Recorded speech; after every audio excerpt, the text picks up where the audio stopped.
Good morning everyone, this is Neetu Carlson और मैं आज से पढ़ाऊँगी आप लोगों को क्वांटम केमिस्ट्री। ठीक है, तो क्वांटम केमिस्ट्री या क्वांटम मैकेनिक्स बोलते हैं जिसे हम, तो हमें सबसे पहले पता होना चाहिए कि आखिर क्वांटम मैकेनिक्स होती क्या है। ठीक है, तो हमने जैसे कि दो टर्म्स ऑलरेडी सुनी हुई हैं, एक क्लासिकल मैकेनिक्स और एक क्वांटम मैकेनिक्स। ठीक है, तो हमें ये भी पता है कि क्लासिकल मैकेनिक्स जो होती है, क्लासिकल टर्म पढ़ेंगे और हम पढ़ेंगे क्वांटम। ठीक है, तो हमें पता है कि जो क्लासिकल टर्म होती है वो लार्ज पार्टिकल्स या लार्ज ऑब्जेक्ट्स को क्या करने के लिए यूज़ होती है, स्टडी करने के लिए यूज़ करी जाती है और ऑब्जेक्ट्स।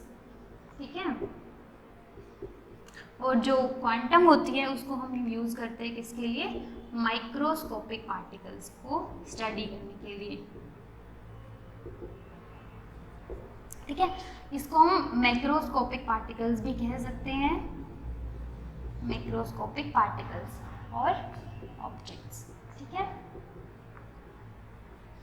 तो अब होता क्या है कि मैक्रोस्कोपिक पार्टिकल्स के लिए अगर हमें पढ़ना है कि उसका मोमेंटम क्या है, जैसे मैक्रोस्कोपिक पार्टिकल्स कौन से हैं, जैसे ये मार्कर है, ये भी एक मैक्रोस्कोपिक पार्टिकल है, लार्ज ऑब्जेक्ट है। ये बोर्ड भी, इवन मैं भी एक लार्ज या मैक्रोस्कोपिक ऑब्जेक्ट हूँ। ठीक है, अब क्या हुआ कि जब हमें लार्ज ऑब्जेक्ट्स को स्टडी करना होता है तो अगर हमें पढ़ना है उसका मोमेंटम, ठीक है, या हमें पढ़नी है उसकी एनर्जी, या हमें देखना है उसकी पोजीशन चेक करनी है। ठीक है, तो ये सारी चीज़ें अगर हमें पढ़नी थी तो वहाँ पे क्लासिकल मैकेनिक्स को हम बहुत अच्छे से यूज़ कर सकते थे और ये हमारे लिए क्या थी, काफ़ी बेनिफिशियल थी। लेकिन जब हमने बात करी कि क्या हम जो छोटे पार्टिकल्स होते हैं, माइक्रोस्कोपिक पार्टिकल्स होते हैं, उनके लिए क्लासिकल मैकेनिक्स को अप्लाई कर सकते हैं, तो हमें जवाब मिला नहीं। क्यों? क्योंकि क्या होता है कि हमने एक प्रिंसिपल सुना है, हिजनबर्ग अनसर्टेनिटी प्रिंसिपल। तो क्या होता है, जो माइक्रोस्कोपिक पार्टिकल्स होते हैं, जैसे कि हमारे पास हो गया इलेक्ट्रॉन, ठीक है, न्यूट्रॉन हो गया और हमारे पास क्या हो गया, प्रोटॉन हो गया। तो अब हमें अगर इनका मोमेंटम, इनकी एनर्जी, इनकी पोजीशन पढ़ना, इलेक्ट्रॉन कितने छोटे होते हैं, हमें माना जाता है कि पहले जो जे थॉमसन ने मॉडल दिया था, उन्होंने कहा था, सॉरी जो डाल्टन थे उन्होंने जो मॉडल दिया था, उन्होंने कहा था कि जो एटम होता है वो क्या होता है, स्मॉलेस्ट पार्टिकल होता है। ठीक है, फिर उसके बाद जे थॉमसन ने फर्दर इलेक्ट्रॉन की डिस्कवरी करी, फिर न्यूट्रॉन प्रोटॉन्स की डिस्कवरी फर्दर साइंटिस्ट ने करी। ठीक है, हमने ये सब पढ़ा था। तो क्या हुआ कि अब हमें पढ़नी थी कि इसकी पोजीशन पता करनी है, इसका मोमेंटम या इसकी एनर्जी अगर हमें पता करनी है, तो क्या हम क्लासिकल मैकेनिक्स के जो लॉज हैं, जो थ्योरीज हैं, क्या उनको हम क्वांटम जो पार्टिकल्स बोल सकते हैं, उनको माइक्रोस्कोपिक पार्टिकल्स हैं, उन पे अप्लाई कर सकते हैं? तो हम उनको उस पर अप्लाई नहीं कर सकते, क्योंकि हमने एक हिजनबर्ग अनसर्टेनिटी प्रिंसिपल पढ़ा था जो आपको याद होगा। तो वो क्या कहता है कि जो हमारे पास पोजीशन होती है और जो मोमेंटम होता है, जिसको मैं पी से रिप्रेजेंट कर रही हूँ, डेल्टा पी से, और ये चेंज इन पोजीशन, वो क्या होता है, greater than equals to h/4 pi होता है। ठीक है, हमने ये पढ़ा था। तो इसके अंदर क्या होता है कि ये जो अनसर्टेनिटी प्रिंसिपल था, ये कहता है कि क्लासिकल मैकेनिक्स के अंदर तो क्या है, हम इवेलुएट कर सकते हैं, पोजीशन हो गई, या फिर हम कह सकते हैं कि जो मोमेंटम हो गया। लेकिन जब हमने क्वांटम में इसको अप्लाई करने की कोशिश करी तो ये देखा गया कि जो माइक्रोस्कोपिक पार्टिकल्स होते हैं उनकी तुम अगर मोमेंटम और पोजीशन को साइमल्टेनियसली अगर इवेलुएट करने की, कैलकुलेट करने की कोशिश करोगे तो तुम फेल हो जाओगे। ठीक है, हम उसको क्या नहीं कर सकते, साइमल्टेनियसली दोनों को इवेलुएट नहीं कर सकते। ठीक है, तो ये बात हो गई हमारी। पर अब हम क्वांटम मैकेनिक्स को और डीपली स्टडी करने से पहले एक बात हमारे लिए जान लेना बहुत ज़रूरी है कि आखिर हमें क्वांटम मैकेनिक्स की ज़रूरत क्यों पड़ी थी। ठीक है, अब ये हमें पता लग गया कि हमें माइक्रोस्कोपिक पार्टिकल्स के बारे में ये चीज़ स्टडी करनी थी, तो हमने सोचा कि ऐसी कोई हम नई टर्म लेके आते हैं जिससे हम इसको स्टडी कर सकें, जिसके अंडर, जिस ब्रांच ऑफ साइंस के अंदर हम इसको पढ़ सकें। ठीक है, तो फिर क्या हुआ, उससे पहले हम ये देखेंगे आज के लेक्चर में कि आखिर क्वांटम मैकेनिक्स का ओरिजिन क्या है, कहाँ से ये जनरेट हुई है।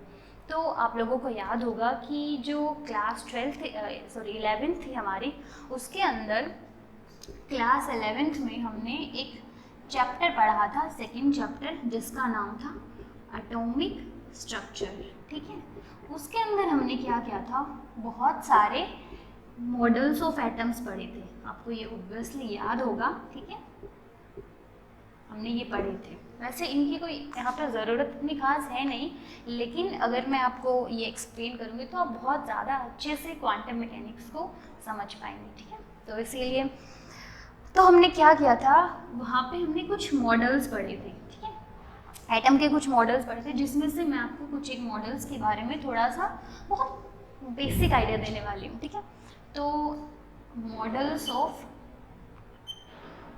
एटम, ये हमने पढ़ा था। तो सबसे पहला जो हमारे पास मॉडल था या थ्योरी थी, वो थी डाल्टन। ठीक है, डाल्टन ने हमें क्या कहा था कि जो पूरा यूनिवर्स है उसके अंदर जो सबसे स्मॉलेस्ट, जो सबसे टिनी पार्टिकल है वो है एटम। ठीक है, उन्होंने ये कहा था। लेकिन क्या ये बात आने वाले समय के लिए भी वैलिड थी? तो जैसे कि हमें पता है, आज हम जानते, उस टाइम पे तो ये बात काफ़ी बड़ी थी। तो करीबन 70-80 साल तक तो यही बात फॉलो हुई कि भाई एटम से मतलब कि एटम को हम तोड़ नहीं सकते हैं, फर्दर सब डिवाइड नहीं कर सकते छोटे छोटे पार्टिकल्स में। लेकिन बाद में तो थ्योरी फेल हो गई थी।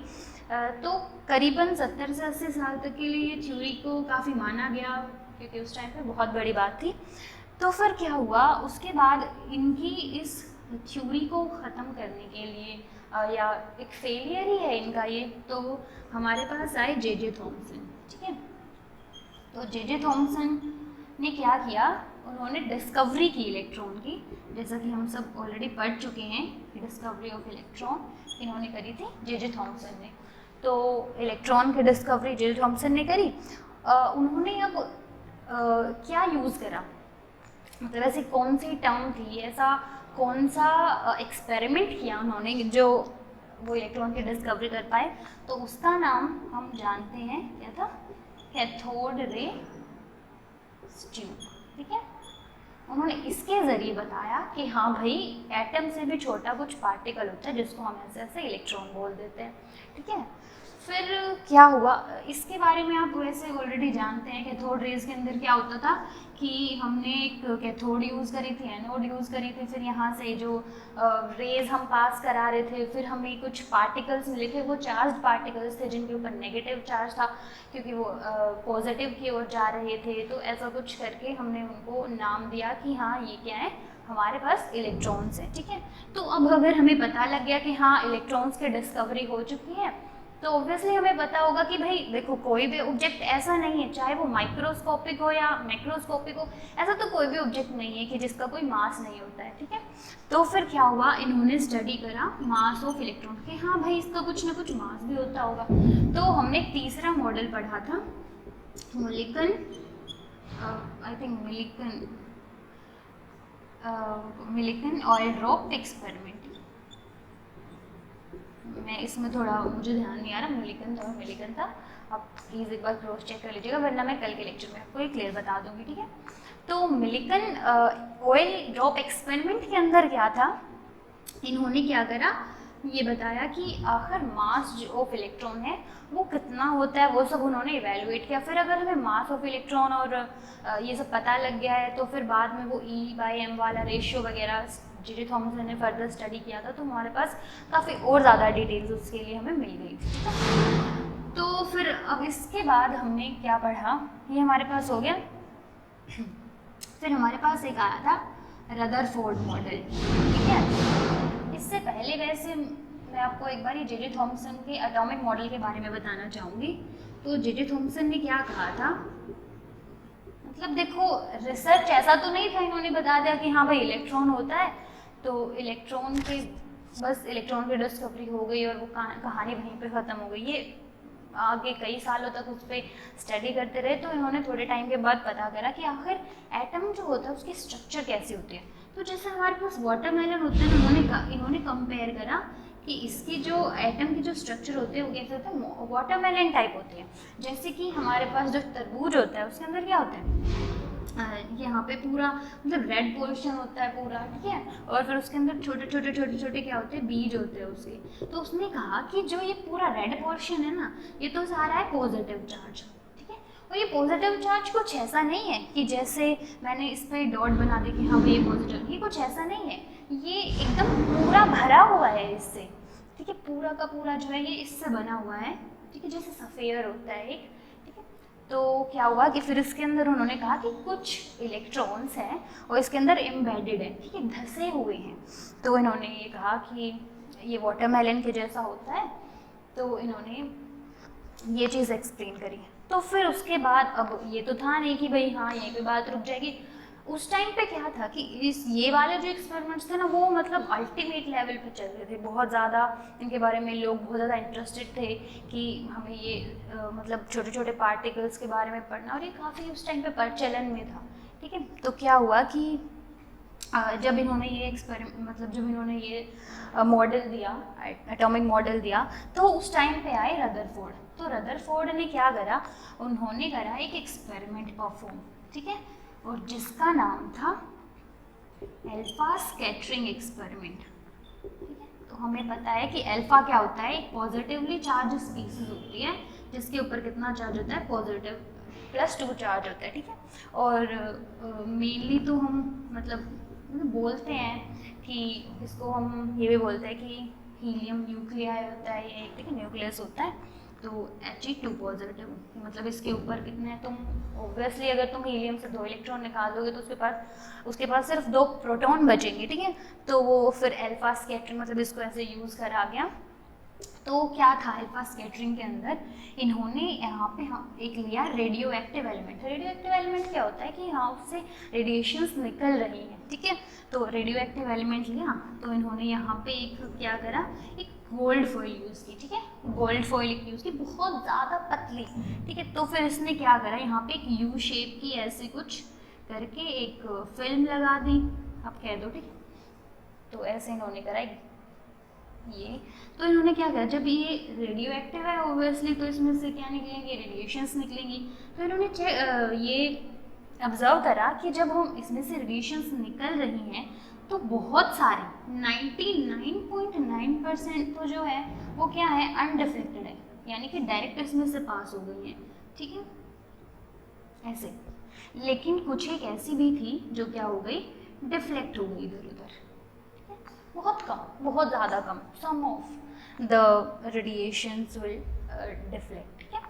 उसके बाद फिर इन्होंने एक और चीज़ नोट करी, ये तो हमारे पास 2 पॉइंट हो गए कि कुछ 99.9% तो क्या है, अनडिफ्लेक्टेड है, और जो सम ऑफ द रेडिएशंस जो हैं वो क्या है, रेडिएशंस आर डिफ्लेक्टेड। और डिफ्लेक्टेड भी कितनी, at very small angle, at a very small angle, ये ऐसे हो गया। फिर इन्होंने एक नई चीज़ इसमें ऑब्जर्व करी कि भाई ऐसा नहीं है सिर्फ कि डिफ्लेक्ट हो रही है और अनडिफ्लेक्ट हो रही है, कुछ एक ऐसी है जिससे टकरा के वापस आ रही है, ठीक है। क्या हो रहा है, कुछ एक इससे टकरा के वापस आ रही है। तो फिर क्या देखा कि भाई ठीक है, अब जे थॉमसन तो ये कह के चले गए कि तुम्हारे पास एक वाटरमेलन लाइक स्ट्रक्चर है एक एटम की, उसके अंदर बहुत सारा मतलब नेगेटिव जो इलेक्ट्रॉन्स है, नेगेटिव चार्ज इलेक्ट्रॉन जो होते हैं हमारे पास, वो उसके अंदर एम्बेडेड है, ठीक है। तो ये चीज़ उन्होंने देख ली। पर अब एक बात बताओ तुम, मान लो ये हमारे पास है, इसके अंदर ऑब्वियसली बहुत सारे एटम्स होंगे, ये जो गोल्ड फॉइल, उस एटम्स के अंदर भी क्या होंगे, बहुत सारे इलेक्ट्रॉन्स होंगे, ठीक है। अगर ऐसा है कि वो उससे धंसा हुआ है तो फिर तो सारे के सारे पास कैसे हो गए, मतलब तुम ऑब्वियसली एक बात बताओ, ये हम तुम्हारे पास एक दीवार है, तुम इसमें से अपना हाथ पास करो, इसमें कोई होल नहीं, यहाँ पे कोई होल है, ठीक है, या फिर दरवाज़ा तुम इसके आर पार जा सकते, कोई होल ही नहीं तो भाई तुम कैसे चले जाओगे। तो इससे एक चीज़ तो ये क्लियर हुई कि ऐसा तो नहीं है कि भाई जे थॉमसन का मॉडल ठीक है। तो उन्होंने ऐसा कहा कि भाई ऐसा है कि यहाँ पे जो हमारे पास एटम है उसके पास क्या है, कुछ तो मतलब खाली स्पेस है। जैसे कि उन्होंने कहा ओवरऑल वो इस नतीजे पे पहुंच गए कि भाई ऐसा है कि बीच में है पॉजिटिव चार्ज, ठीक है, जिससे टकरा के जो अल्फा पार्टिकल उसके पास पॉजिटिव चार्ज था वो टकरा के क्या आ गया था, वापस चली गई थी, ठीक है, उसी डायरेक्शन में वापस चली गई थी। और फिर कुछ एक जैसे मान लो यहाँ पे इलेक्ट्रॉन है वो उनका एंगल क्या हो गया था, थोड़ा डेविएट हो गया था। और अब यहाँ से आ रही है, मान लो यहाँ पे तो कोई पॉजिटिव मतलब यहाँ से आ रही, चलो यहाँ पे कोई इलेक्ट्रॉन नहीं है, ये सीधी चली गई। तो बहुत सारा एरिया तो ऐसा है ना कि यहाँ पे क्या है वो खाली पड़ा हुआ है, ठीक है। तो ये बात हो गई क्लियर वहाँ से कि जो J.T. थॉमसन का मॉडल है भाई वो तो क्या है, ठीक नहीं है, वो तो एक फेलियर हो गया। पर उस टाइम पे काफ़ी बड़ी बात होते थे, जो छोटे छोटे उनको नोबेल प्राइज़ भी मिला था, ठीक है। तो इसके बाद क्या हुआ कि हमने रदरफोर्ड का मॉडल पढ़ा। तो इसके बाद एक साइंटिस्ट आई नील बोहर, ठीक है। नील बोहर ने भी भाई अपना मॉडल दिया एटम के लिए, नील बोहर मॉडल ऑफ एटम। ऐसे ये अच्छी बात है कि इन्होंने साइंटिस्ट के नाम से ही उसको विख्यात कर रखा है, वरना हमें पता नहीं क्या क्या ही नाम, ये अगर इधर ऐसा वैसा कुछ नाम रख देते हैं हमें वो भी याद करना पड़ता है ना। तो नील बोहर मॉडल ऑफ एटम हमने पढ़ा।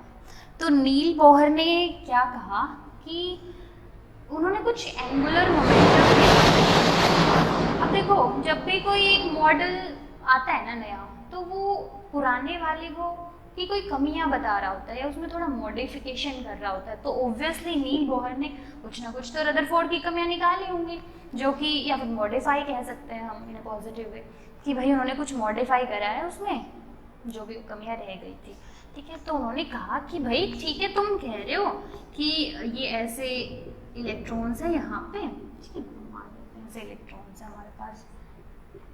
तो जब ये फिर उन्होंने कहा कि भाई ये रिवॉल्व करते रहते हैं चारों ओर, ठीक है, रदरफोर्ड ने कहा ये चारों ओर घूमते रहते हैं और इनकी क्या होती है, कुछ एनर्जी होती है, कुछ एंगुलर मोमेंटम होता है। तो ये हैं जो इलेक्ट्रॉन्स हैं वो अपनी एनर्जी को क्या करते हैं, ना तो लूज करते हैं ना गेन करते हैं, ठीक है। पर ये सारी चीज़ें एक टाइम के बाद फेल हो गई थी, जो कि मैं अभी आपको एक्सप्लेन करने वाली हूँ। तो क्या हुआ था, उन्होंने कहा कि भाई ठीक है तुम ये कह रहे हो, तो एक बात बताओ, अगर ये अपनी इलेक्ट्रॉन घूम रहा है तो घूमते घूमते अपनी एनर्जी तो ऑब्वियसली लूज कर रहा है, लूज करते करते तो ऐसा हो जाना चाहिए कि ये दोनों क्या कर जाने चाहिए, कोलाइड कर जाना चाहिए, एटम डिस्ट्रॉय हो जाना चाहिए, है ना। लेकिन ऐसा तो कुछ नहीं हुआ। तो फिर क्या किया कि इन्होंने इसको थोड़ा और मॉडिफाई करा। तो नील बोहर ने फिर कहा कि देखो ऐसा है कि ये है हमारे पास न्यूक्लियस, ये है इसके पास चारों ओर इलेक्ट्रॉन्स घूम रहे हैं, ये इलेक्ट्रॉन जो घूम रहे हैं ना, इनका जो एंगुलर मोमेंटम है वो क्या है, फिक्स है। एंगुलर मोमेंटम क्या है, फिक्स्ड है, ठीक है। जो कि उन्होंने कहा L = NH/2π, ठीक है। यानी कि अगर पहला वो जो हम भी शेल्स पढ़ते हैं, K = 1 के लिए यूज़ होते हैं, KL, ठीक है, 2 के लिए यूज़ होती है, MN, ऐसे हमने पढ़ा था, ठीक है। तो इसके अंदर क्या था कि तुम 1 के लिए निकाल रहे हो तो H/2π आ जाएगा, 2 के लिए निकालो तो H/π आ जाएगा। ऐसे हमने इसके लिए निकाला एंगुलर मोमेंटम कि भाई ऐसा होता है, ठीक है। ये एंगुलर मोमेंटम की हमारे पास बात हो गई। तो फिर इन्होंने कहा कि अब हम थोड़ा आगे इसको स्टडी करते हैं, थोड़ा ब्रॉड करके, थोड़ी सी गहरी बात है, थोड़ा समझने की कोशिश करिएगा। तो क्या हुआ कि इन्होंने ये एक्सप्लेन कर दिया कि ऐसा है कि जो वो है एंगुलर मोमेंटम है वो फिक्स्ड है थोड़ा, और वो अपना घूम रहे हैं। तो ऐसा नहीं हुआ कि वो उसके अंदर आके मतलब इलेक्ट्रॉन्स जो हैं न्यूक्लियस के अंदर आ जाएंगे और वो डिस्ट्रॉय हो जाएगा पूरा एटम, ऐसा तो नहीं होने वाला है। तो फिर ऐसा मतलब क्यों और कैसे होता है कि एटम डिस्ट्रॉय नहीं होता और इलेक्ट्रॉन जो बार बार घूमता ही रहता है, उसकी एनर्जी कभी ख़त्म ही नहीं हो रही है। तो क्या हुआ, नील बोहर ने ना एक और चीज़ स्टडी करी थी। ये ना जो अपने रदरफोर्ड थे उनकी क्या थी, एक फेलियर भी था कि वो लाइन स्पेक्ट्रम जो था उसको एक्सप्लेन नहीं कर पाए थे, पर इन्होंने कर दिया। इन्होंने क्या करा, ये एक ऐसा मतलब बर्तन कह लो तुम, जो भी उसके अंदर कोई गैस भरी हुई है, इसमें से तुम लाइट पास करा रहे हो, ठीक है, वाइट लाइट पास करा रहे हो तुम। अब वाइट लाइट हमें पता है 7 रंग की बनी होती है, अभी और हम पढ़ते हैं। तो यहाँ से ये क्या हुआ, इसमें से जा रहे तो भाई ये देखा गया कि जो हमें मिल रहा है एक स्क्रीन के ऊपर, ज़रूरी नहीं है कि हमें जितने भी कलर्स थे वो सारे के सारे हमें यहाँ पे मिल रहे हैं। मान लो तुम्हें ब्लू नहीं मिल रहा है, ठीक है, तुम्हें रेड मिल रहा है, वॉयलेट मिल रहा है, ठीक है, ये सारे तुम्हें मिल रहे हैं, तुम्हें ब्लू नहीं मिल रहा है। तो यहाँ से एक बात तो क्लियर हो गई कि भाई जो गैस के पार्टिकल्स है ना वो क्या है, कुछ ऐसा नहीं है कि जितनी भी टाइप की वेवलेंथ्स उस पर आ रही हैं सबको ही एब्जॉर्ब कर रहे हैं, वो कुछ फिक्स अमाउंट ऑफ वेवलेंथ्स को ही क्या कर रहे हैं, एब्जॉर्ब कर रहे हैं। तो यहाँ से एक टर्म आई क्वांटाइजेशन, जो कि हम बहुत ज़्यादा यूज़ करने वाले हैं अपनी क्वांटम मैकेनिक्स के अंदर। तो ये पूरा मोटो था इस चीज़, इतने सारे मॉडल्स को एक्सप्लेन करने का कि आखिर हम क्यों पढ़ते हैं, क्वांटाइजेशन एग्जैक्टली टर्म क्या है, ठीक है। तो वो यहाँ से जनरेट हुई थी। तो अब हम एक बार क्वांटाइजेशन थोड़ा देख लेते हैं कि क्या होता है। तो क्वांटाइजेशन के अंदर सीन क्या है, देखो हमने ना ये चीज़ पढ़ी कि भाई हमारे पास एक ये है न्यूक्लियस है, इलेक्ट्रॉन है, भाई घूम रहे हैं, ठीक है।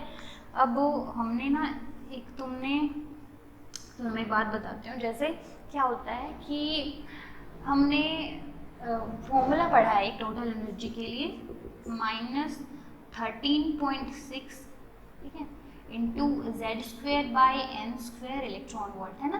तो इसके ज़रिए ना हमने एनर्जी कैलकुलेट करी हाइड्रोजन एटम के लिए। तो जो पहले मतलब n = यहाँ पे 1 है, तो हम इसके लिए इवैल्यूएट करेंगे, z की वैल्यू 1 है, तो मतलब ये सारा कैलकुलेट करेंगे, z की वैल्यू 1 ही होगी, n की वैल्यू 1 फर्स्ट शेल के लिए निकाल रहे हैं।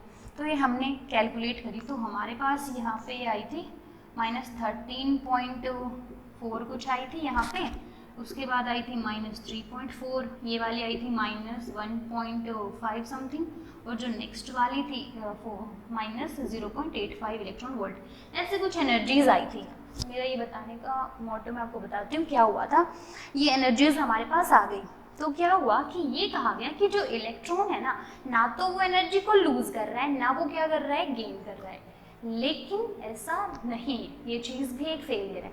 क्या होता है, ये मतलब ऐसा है वो नहीं करता है, पर अगर वो करेगा तो एक कंडीशन है, अगर इसने एनर्जी को क्या करा, एब्जॉर्ब करा, एक्सेप्ट करा, तो क्या करेगा, ये एक्साइट हो जाएगा, ठीक है, ये क्या हो जाएगा, एक्साइट हो जाएगा। यहाँ पे बहुत मज़े की बात आने वाली है जो मैं आपको बता रही हूँ, थोड़ा सा ध्यान से सुनिए, ठीक है। तो ये है हमारे पास ऐसे, थोड़ा मैंने गड़बड़ मचा दी है यहाँ पे, ये हमारे पास इलेक्ट्रॉन है। तो भाई हमने मान लो इसको कर दिया है यहाँ से हीट, ठीक है, हम इसको हीट कर रहे हैं, कर दिया हीट यहाँ पे, तो ऑब्वियस है तुम किसी चीज़ को गर्म कर रहे हो, उछलेगी तो है ना। तो क्या हुआ कि हमने इसको करा हीट, तो इलेक्ट्रॉन्स ने करी थोड़ी एनर्जी गेन, एनर्जी जैसे ही गेन करी इलेक्ट्रॉन हो गया एक्साइट। अब जैसे इलेक्ट्रॉन एक्साइट हुआ वो भाग गया बाहर वाली एनर्जी लेवल्स में, ठीक है। लेकिन अब क्या ऐसा होगा कि जो एनर्जी लेवल वो किसी के भी अंदर जाके बैठ जाएगा, एक पर्टिकुलर एनर्जी लेवल के अंदर ही वो जाके बैठेगा। और अब ऐसा नहीं है। अब तुम एक बात बताओ, -13.4 और -3.4 के अंदर -12, -11, -10 कुछ भी ऐसा एग्जिस्ट क्यों नहीं कर रहा। यहाँ से एक बात क्लियर हो रही है कि वो फिक्स है, क्वांटाइज्ड है, एनर्जी लेवल जो है क्या वो क्वांटाइज्ड है, ठीक है। तो ऐसे ही इलेक्ट्रॉन जब जाएगा वहाँ पे बाहर वाली स्टेट्स में, एनर्जी लेवल्स में, एनर्जी स्टेट्स में, तो वो क्या करेगा, मतलब उसने एनर्जी गेन करी है। तो अब क्या होगा, कोई भी इस दुनिया में, यूनिवर्स में कोई भी चीज़ है वो क्या चाहती है कि उसकी एनर्जी लो हो, मतलब वो एक्साइटेड स्टेट में रहना चाहता है, ग्राउंड में, ऑब्वियसली ग्राउंड स्टेट में रहना चाहता है। मतलब कोई मुझे यहाँ पे एक टांग पे खड़ा कर दे तो ऐसे रहो, तो मैं एक्साइटेड स्टेट में मैं नहीं रहना चाहूँगी, मैं ज़्यादा कंफर्टेबल कब होंगे, ठीक है भाई आराम से बैठे हुए हैं, लेटे हुए हैं, ठीक है।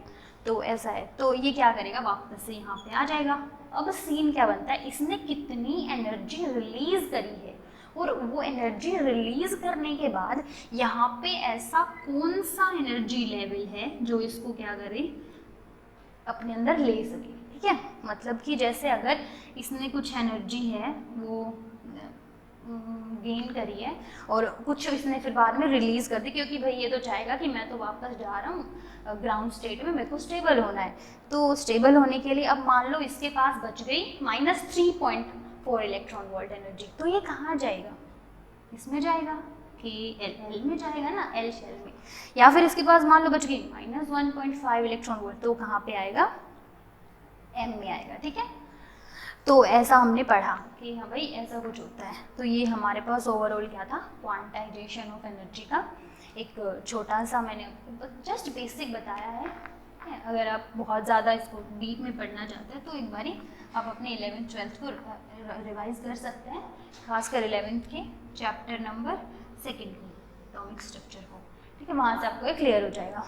तो हमने ये चीज़ यहाँ पे पढ़ ली कि ऐसा होता है। तो यहाँ से हमारे पास वो टर्म आ गई क्वांटाइजेशन ऑफ एनर्जी, कि हाँ भाई अगर तुम्हें मतलब ऐसा नहीं, जैसे मैं तुम्हें एक बहुत बेसिक एग्जांपल देती हूँ। जैसे कि मान लो कोई भी एक क्लास है, क्लास में ना तुम्हें ये बोला गया है कि तुम्हें मतलब रेस्ट्रिक्शंस लगाई गई है तुम्हारे ऊपर कि तुम्हें जहाँ बैठना है ना वहाँ पे, जैसे आगे सिर्फ लड़कियाँ बैठेंगी, लड़के पीछे बैठेंगे। ठीक है, या फिर ये लड़कियों वाली रो है, लड़कों वाली रो है, तो अब रेस्ट्रिक्शन है भाई, तो लड़कियाँ लड़कियों वाले में ही बैठेंगे, लड़के लड़कों वाले में ही बैठेंगे।